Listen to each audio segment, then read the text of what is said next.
ESPN 94.1 FM and AM 930 present The Drive. Elmore deep, left side three, it's good! From 30 feet, John Elmore! The Drive with Paul Swann. Welcome into the Thursday, July 25th edition. Your drive begins now on ESPN 94.1 FM and AM 930. I'm your host, Paul Swann. Thanks for tuning in.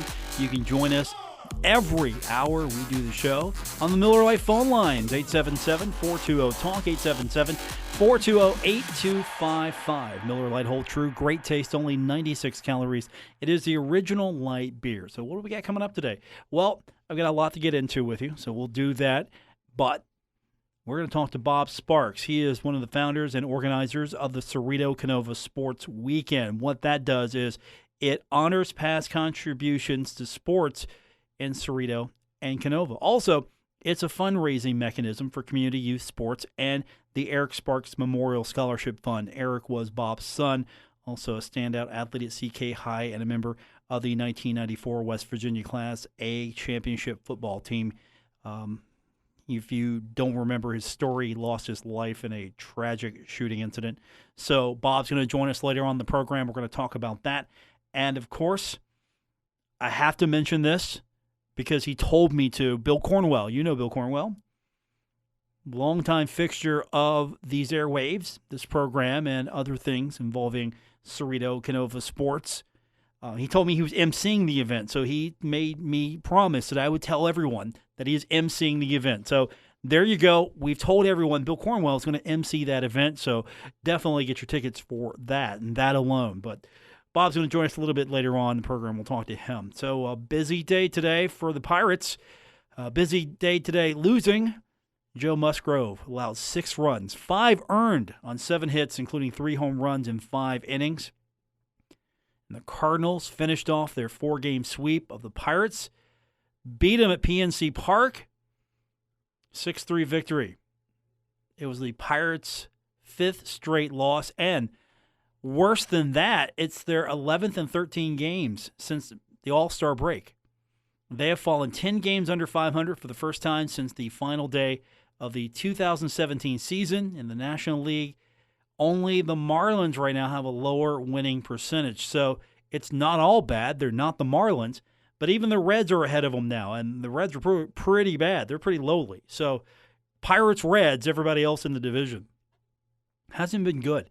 You thought coming in after the All-Star break, okay, hey, Pittsburgh's ready to roll, going to win some games, and instead they're not going to be a contender. I don't see any way for them to dig themselves out of this hole. And as the trade deadline approaches, you've got 2 teams.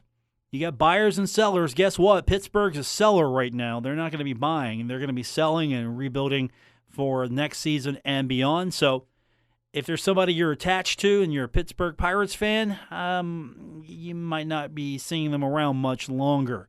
And that's a shame, too, because, again, they look pretty solid. They were looking pretty good going into the All-Star break. They had some key wins. They were in the hunt, and now 10 games under 500, and it's been so bad even the Reds have passed them up. Those two are going to have a back and forth, I'm sure, for the bottom spot in the division.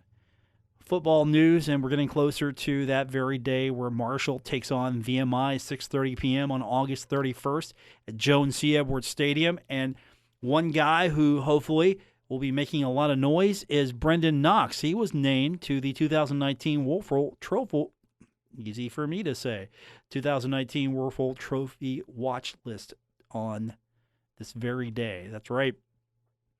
It was the second preseason honor for him. He was previously named to the AFCA Good Works Team nominee list earlier in the summer. Now, the Wuerffel Trophy is known as college football's premier award for community service. It's presented every February in Fort Walton Beach, named after Danny Wuerffel, of course, the 1996 Heisman Trophy winner.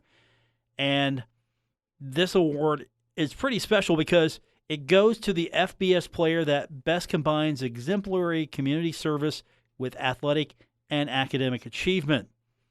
And the semifinalists for the award will be announced on November 5th, and finalists will be announced on November 18th. And the formal announcement of the 2019 recipient will be made at the National Football Foundation's Festival in New York City on December 10th. The presentation of the trophy will occur at the 51st All Sports Association Awards Banquet on February 14th, 2020 at Fort Walton Beach. So, Brenden Knox might be able to walk away some hardware here. You got to admit, if you're going to pick a guy for a watch list, you can't do much better than Brenden Knox. A second-team all-conference preseason pick by Athlon. They missed the boat there, but I digress. Blasted onto the scene toward the end of last season. You know what he did? 578 rushing yards, 4 touchdowns in the final 5 games of the season. And a courtesy stat provided by Marshall Sports Information, his 297 rushing yards in December led all college football. He averaged 115.6 yards per game in those final 5 games, which that would have ranked 8th nationally for the entire season, but his rushing average included production from all 13 games because he did play on special teams. But still, if that's a guy you're going to put on a watch list, you're going to be pretty happy to watch him because I definitely expect big things out of him. And speaking of football, we'll keep it on football just for a little bit.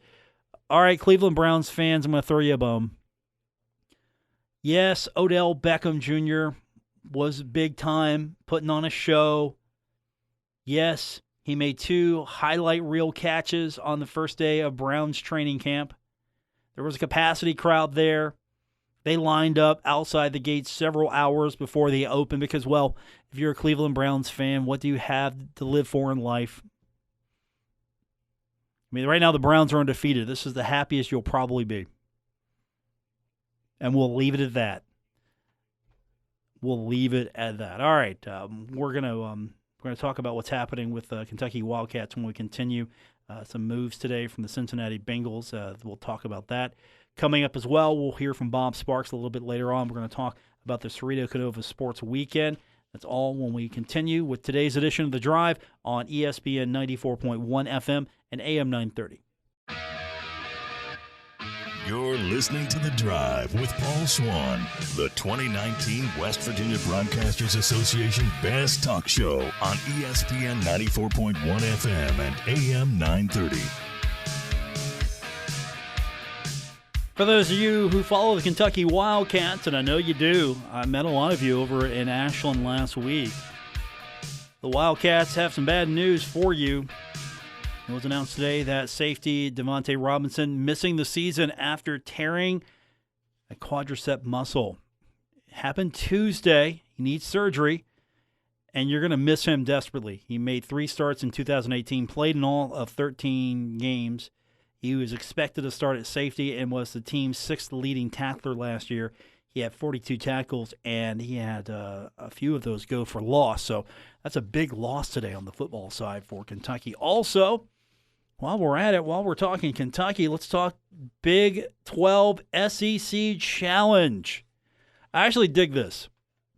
I was a big fan of the ACC Big East Challenge. I remember those days back when you got those superstar matchups, those super team matchups.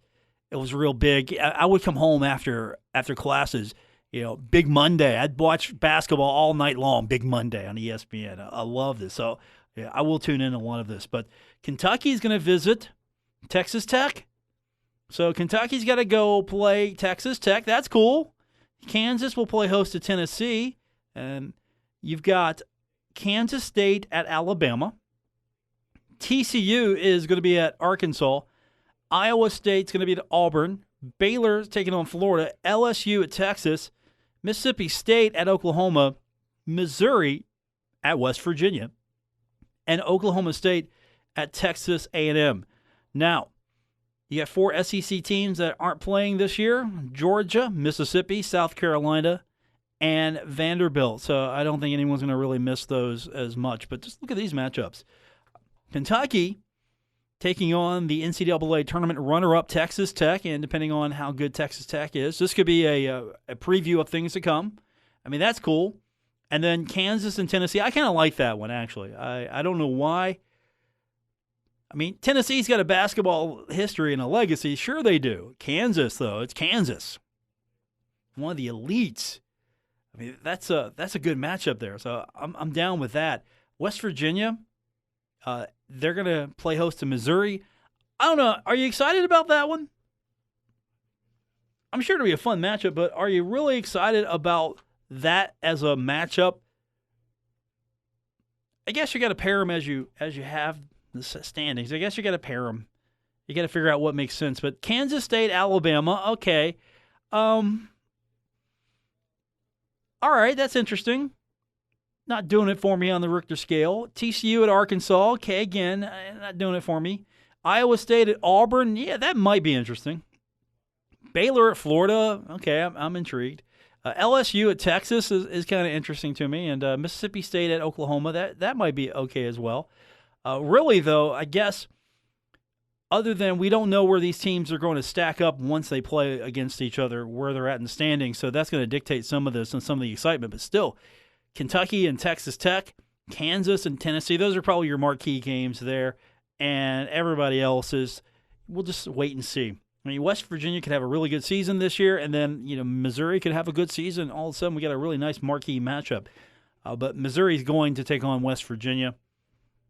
So thankfully for the Mountaineers, they don't have to travel and take on Missouri, and they don't have it just doesn't have that panache to it. It doesn't have that feel. Like, that's your matchup. Oklahoma State, Texas A&M. Boy, I do miss the days of the ACC Big East Challenge. I miss those days. I like maybe I'm just not a big fan of Big 12 basketball as much. That's probably what it is. I'm not feeling it, though. And the LSU-Texas game, interesting to me because you got LSU coach Will Wade. He was an assistant on Texas coach Shaka Smart's staff at VCU from 2009 to 2013. So you got a storyline there. What's the Missouri-West Virginia storyline in basketball? You don't really have one. Oklahoma State, Texas A&M, okay. Texas, Oklahoma, anytime those two states meet in anything, I'm sure it's interesting. Mississippi State at Oklahoma, again, I'm not feeling it as much. LSU and Texas, though, I'm definitely thinking there's a storyline there, so that should be fun. Kansas State, Alabama, though. I mean, that could be interesting. We'll wait and see. But Kentucky definitely getting, I think, the fun game. The challenge here, Texas Tech and Kansas and Tennessee, those are definitely your marquee games for sure. Now, I mentioned to you, we got some Bengal player moves today. The Bengals today signing free agent Andre Smith and Dan Godsill. They waived their wide receiver Kermit Whitfield. Smith, who was a first-round pick of the Bengals back in 2009, has played 98 of his 110 career games with Cincinnati. He spent the final 5 games of last season with the Bengals. He had 3 starts. He did open the season with the Arizona Cardinals. Godsill, who is a rookie, spent the last 4 seasons at Indiana University, played in 50 career games. He's going to be classified as a college free agent. Previously hasn't been with an NFL team. And then Whitfield, first-year player, joined the Bengals as a free agent in 2017, spent the last 2 seasons on the practice squad, so really you're not going to miss him. You don't know much about him. Also, some active player list moves today. Darqueze Dennard, second-year cornerback Darius Phillips, your third-year guard Alex Redmond, and your rookie tackle Jonah Williams, all placed on the active, physically unable to perform list. And then the halfback rookie Rodney Anderson placed on the active non-football injury list. All 5 of the players moved to the active list noted will continue to count against the team's roster limit and can be activated to practice as soon as they are cleared medically. I'm cautiously optimistic about this Bengals team. I'm cautiously optimistic. I don't know if this thing just has to crash and burn completely and then you get a better run next year at the draft. Draft a quarterback. If there's a quarterback out there to be drafted next season that is a game changer, a cliche word that we will continue to use until the end of time, a game changer, I say go for it. Make that play, because I am not necessarily against Andy Dalton. I'm just not on Team Dalton right now. I'm not on Team Dalton. And everyone else in the division are looking to strengthen themselves. The Browns seem to have their quarterback wide receiver tandem in place, their duo. The Steelers signing Mike Tomlin to an extension, so they've got their coach in place. I'm not surprised by that, though. There's nobody out there right now, really, that I would take over Tomlin. If I'm looking for a head coach, I'll go ahead and extend him. I can't think of too many. Nobody in the market that sits there and screams, okay, this guy is the next head coach of the Steelers. Just nobody out there right now. I would not give up on the Steelers if I was that organization, just because what's really been the big roadblock for the Steelers? Well, lately it's kind of been the Steelers, but the Patriots. Patriots have been everybody's roadblock. Can you imagine what the Steelers dynasty would look like if it wasn't for possibly a New England dynasty? A New England dynasty superseding the Patriots has been very tough for the Steelers and a few other teams. And, of course, that's the same story on a small level for the Bengals, superseding the Ravens-Steelers dynasty in the division. And now you got the Browns actually making a play to usurp the Bengals and maybe be that team. So I'm not sure if I'm excited about Andre Smith. I'm not definitely against it, but I'm not on board with it 100%. We'll see. Maybe this thing needs to crash just a little bit. And I'd be okay with that. You got a new head coach, no pressure. As far as I'm concerned, no pressure. New head coach, okay, get in there, put this thing together best you can, and then go from there. Don't expect you to win the division right away. And maybe look to the future, what the quarterback situation looks like. Or maybe he comes in and makes Andy Dalton an elite quarterback. Could that be a future? If you're a Bengals fan, could you see a future in which Andy Dalton is an elite NFL quarterback? Not a good NFL quarterback, an elite NFL quarterback. Now, granted, I've had him on my fantasy football team a few times, but that interception number, it always comes back to bite me. It's an attractive fantasy football pick. It is, but at the end of the day, those interceptions out there sometimes have come back and haunted me just a little bit. Thankfully, though, when it comes to my fandom, the only thing that matters to me is winning the real game, not my fantasy football game. All right, we're going to come back and we're going to talk a little bit about the Ceredo-Kenova Sports Weekend. We got Bob Sparks coming up, and we're going to talk about that event. Later on, we'll get your phone calls in on the Miller Lite phone lines at 877-420-TALK, 877-420-8255. We got more on the way. It's The Drive, ESPN 94.1 FM and AM 930. You're listening to The Drive with Paul Swann on ESPN 94.1 FM and AM 930. Want to welcome to the program now Bob Sparks. He's one of the founders and organizers of the Ceredo-Kenova Sports Weekend, and he now joins us on the program. Bob, how are you doing, sir?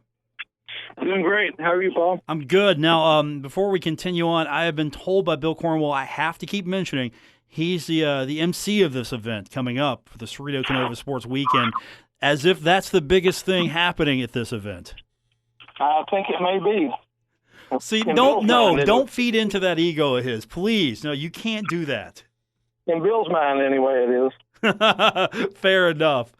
Bill's excited about this, and I think probably a lot of people in the community are. The Ceredo-Kenova Sports Weekend honors past contributions to sports and Ceredo and Kenova. It's also a fundraiser. If you would remind everyone a little bit about the history of this event and why you helped put it together.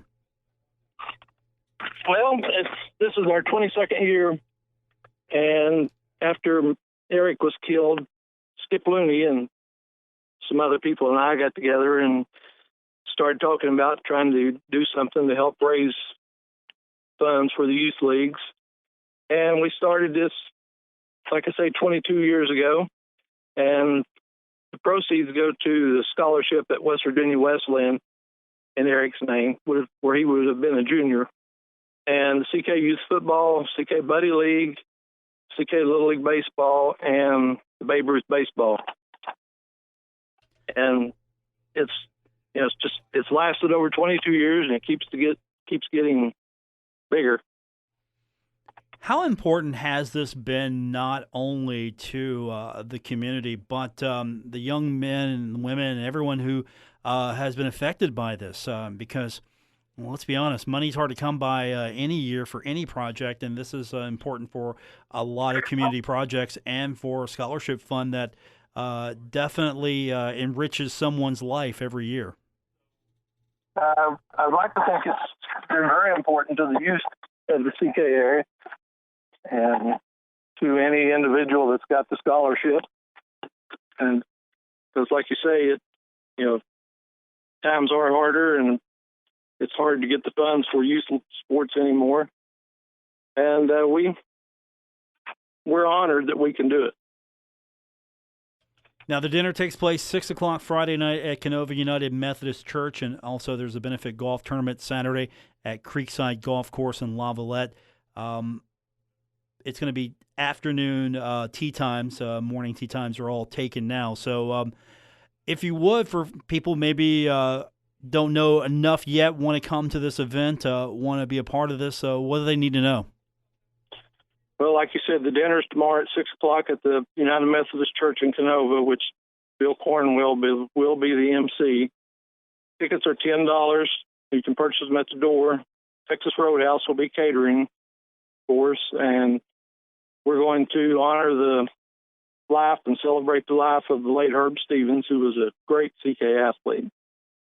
And Saturday, the golf outing, Eric Sparks Memorial Golf Outing at Creekside.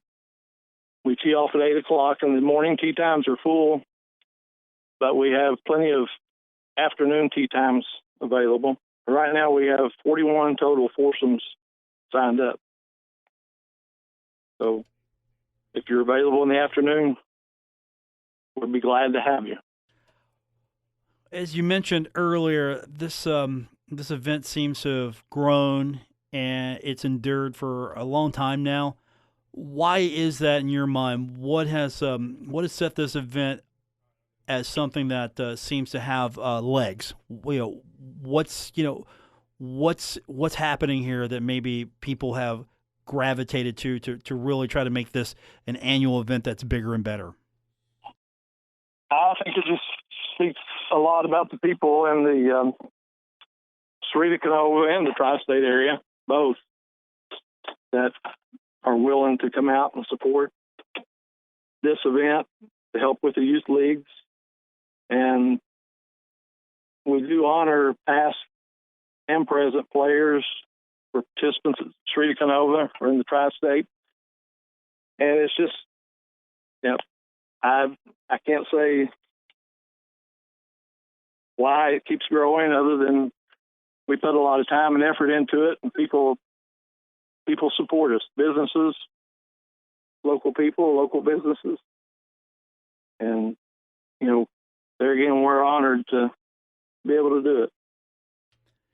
It feels like it's really, it's more of this is a community passion, community project, because there aren't things like this all across the country and smaller communities, maybe to this degree. You don't see this in every small town in America. And there's a lot of sports history that maybe goes unknown or forgotten about. And I can say this, if you grow up in the Ceredo-Kenova area and you are a fan of sports, especially the local sports, all the stories. The stories are still being told, and I guess this plays into that. Yes, it does. That's exactly, everybody down here bleeds green and white, whether it's CK or Marshall. Of course, now you throw a little blue into it, the Spring Valley. But it's just, we bring people back. We hear a lot of stories. I'm not originally from CK. I didn't go to CK, but my kids did.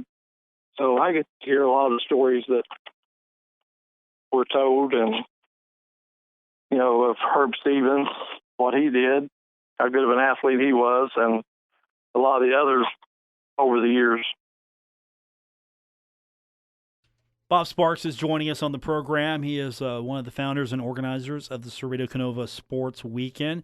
The dinner is Friday night, 6 o'clock at Kenova United Methodist Church. Also, the benefit golf tournament will take place Saturday for afternoon tee times, as the morning tee times are all booked at Creekside Golf Course in Lavalette.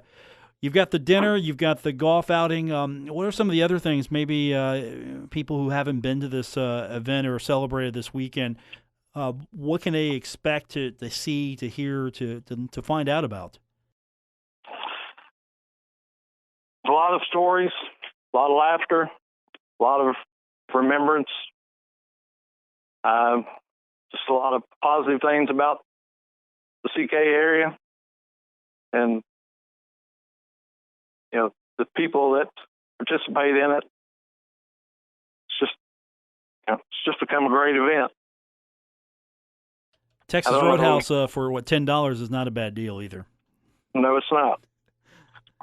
And the Griffith and Powell Soda Fountain and their people are they're catering the lunch for our golf outing Saturday. Ceredo-Kenova Sports Weekend taking place.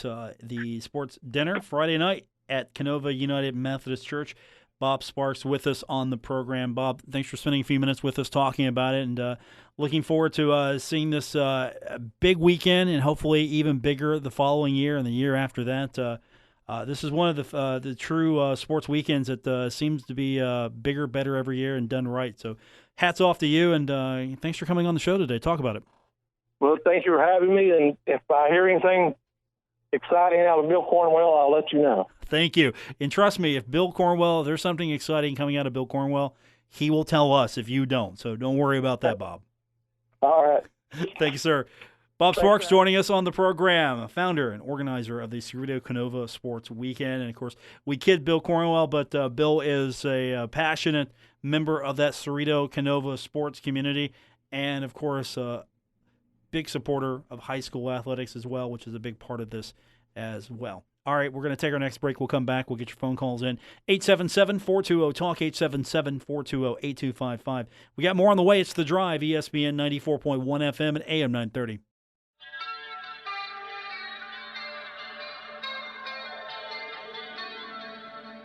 Now, back to The Drive with Paul Swann on ESPN 94.1 FM and AM 930.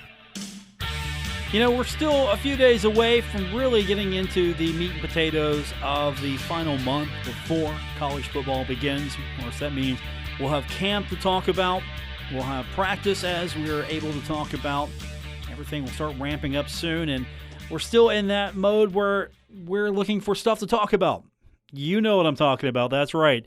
One of those, hey, let's rank the schedules. Hey, let's rank this. Hey, let's go. Yeah, you know what I'm talking about, right? Well, we're going to do that today because, well, what else are we going to do? Well, I actually thought this was pretty interesting. The North Texas 24/7 sports site, they ranked the non-conference schedules of all the teams in Conference USA, and I'm almost in agreement with most of it. Not enough for me to really sit here and detail pick it apart, but let's just go top to bottom. And when I mean top, I mean the bottom, actually. We got UAB, their non-conference schedule, according to the 24/7 guys, it is picked 14th in Conference USA. They've got games at Akron, South Alabama, and Tennessee. Their combined FBS opponent 2018 record, 12-24. The average FBS opponent preseason ranking, 101.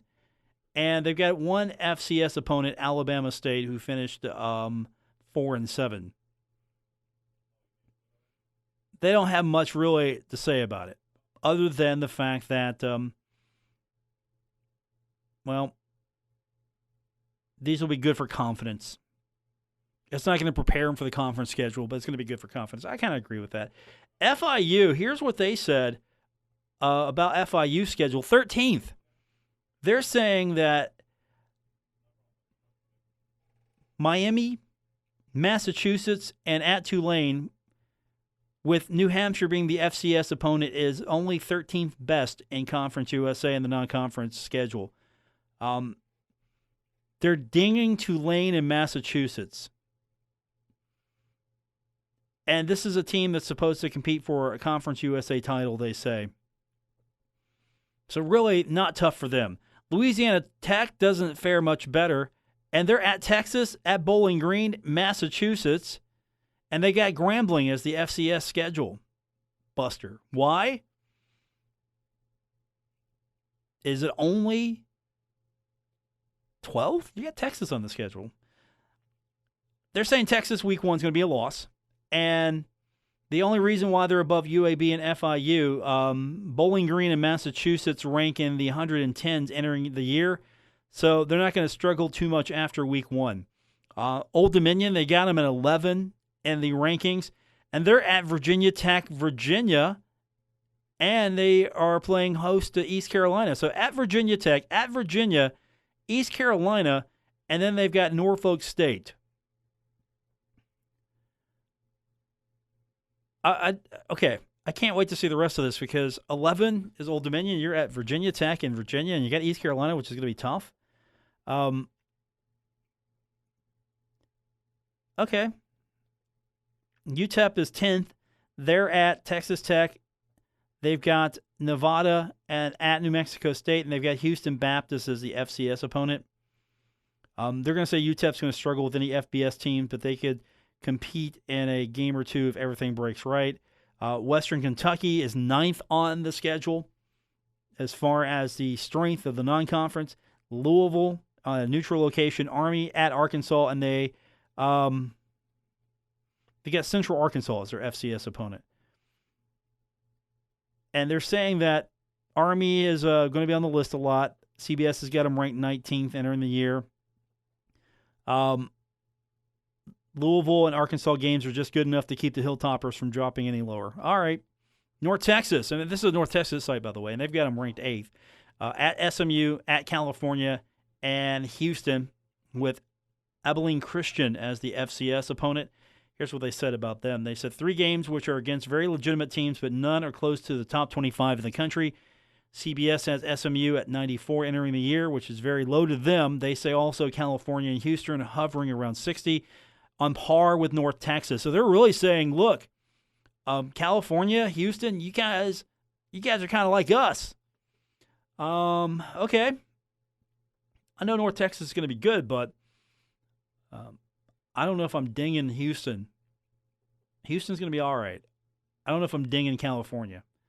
Then they got Charlotte at 7. And here's Charlotte at 7 with Appalachian State, Massachusetts, Clemson, and they're playing Gardner-Webb as the FBS school. I'm sorry, the FCS school.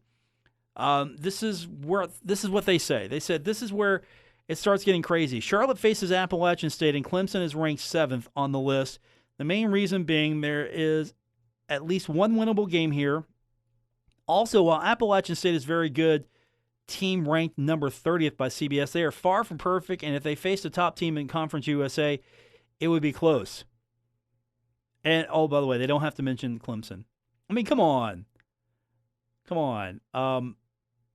Clemson is tough. Appalachian State. Heck, I'd like to see Appalachian State in Conference USA, so I'm just going to leave that there. Florida Atlantic at 6 on the list. They rank them like this. Because you got Ohio State, UCF, at Ball State for Florida Atlantic, and then they got Wagner, the FCS opponent.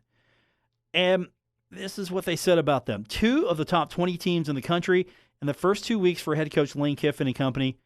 They say that they know Ohio State will be in the conversation for the playoffs, and UCF could once again get a New Year's 6 bowl bid.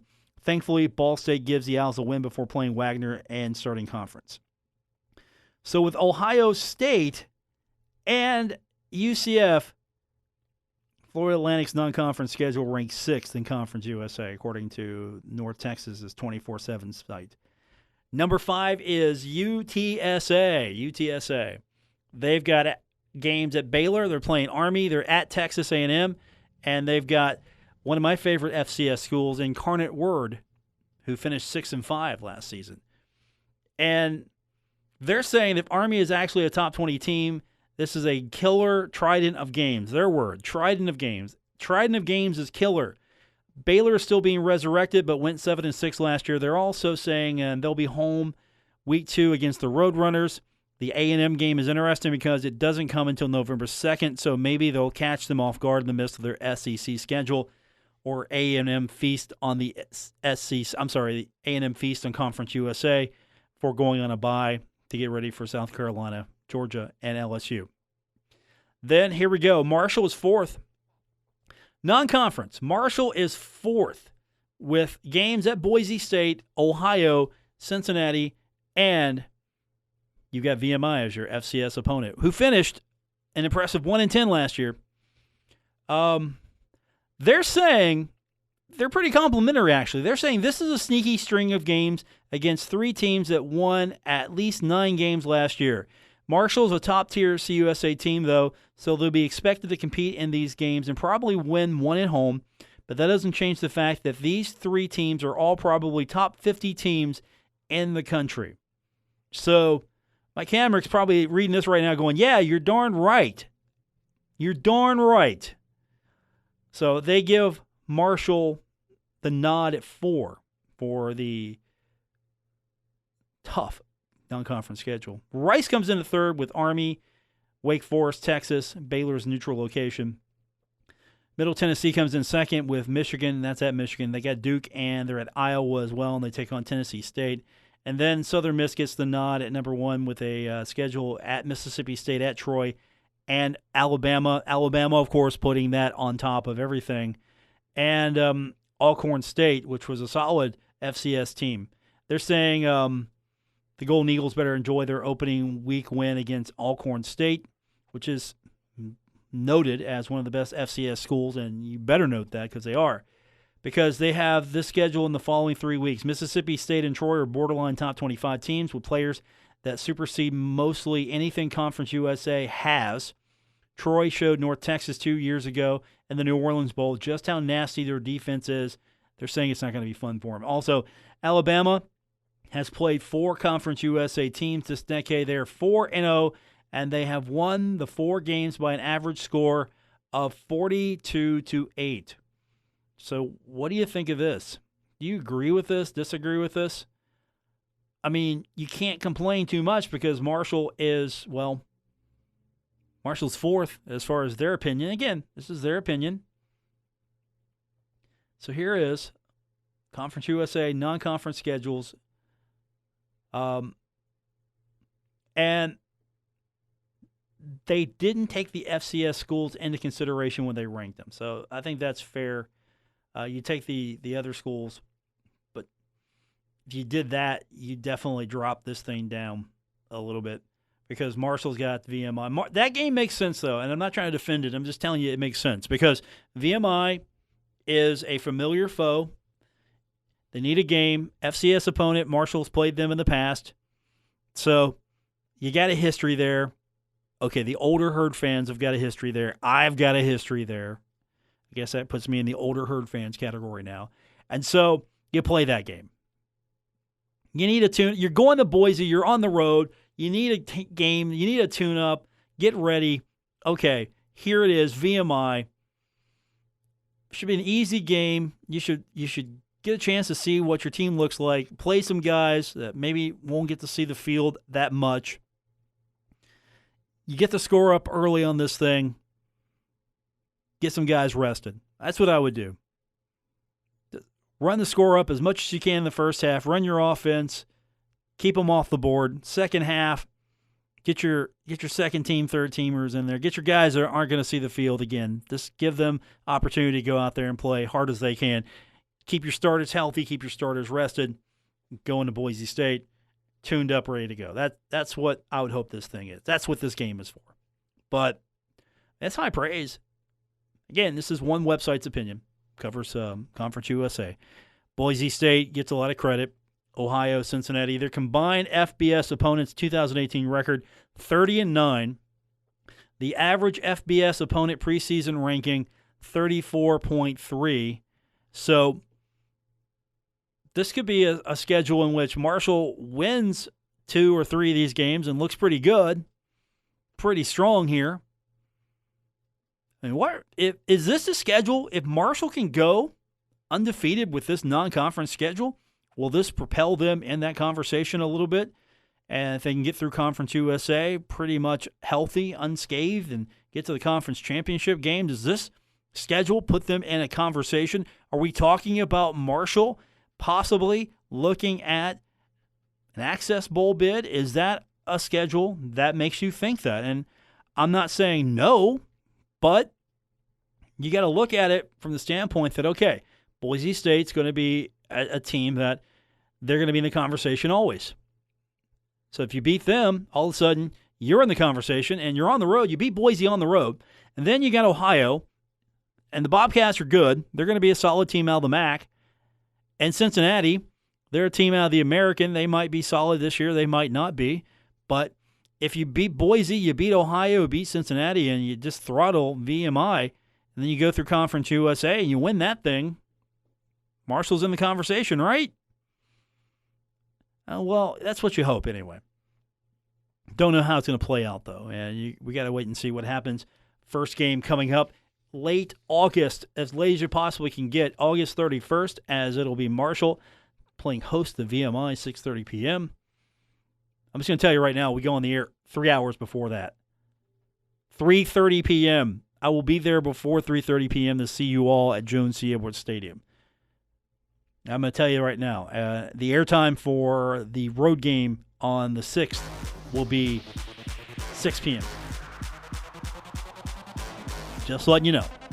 That is going to do it for today's edition of the show. Back tomorrow. We'll do it all over again. Don't forget, if you missed any part of the program, you can always go back and catch it on Apple Podcasts or wherever you get your podcast. It's The Drive on ESPN 94.1 FM and AM 930. Enjoy the rest of your night, everyone. Good night.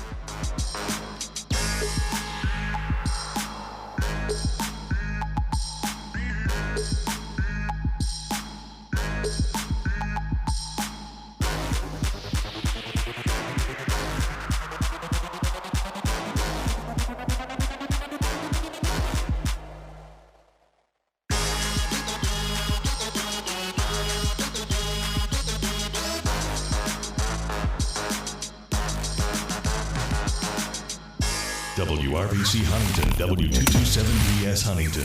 This is your radio home for Pittsburgh Pirates baseball, ESPN 94.1 FM and AM 930.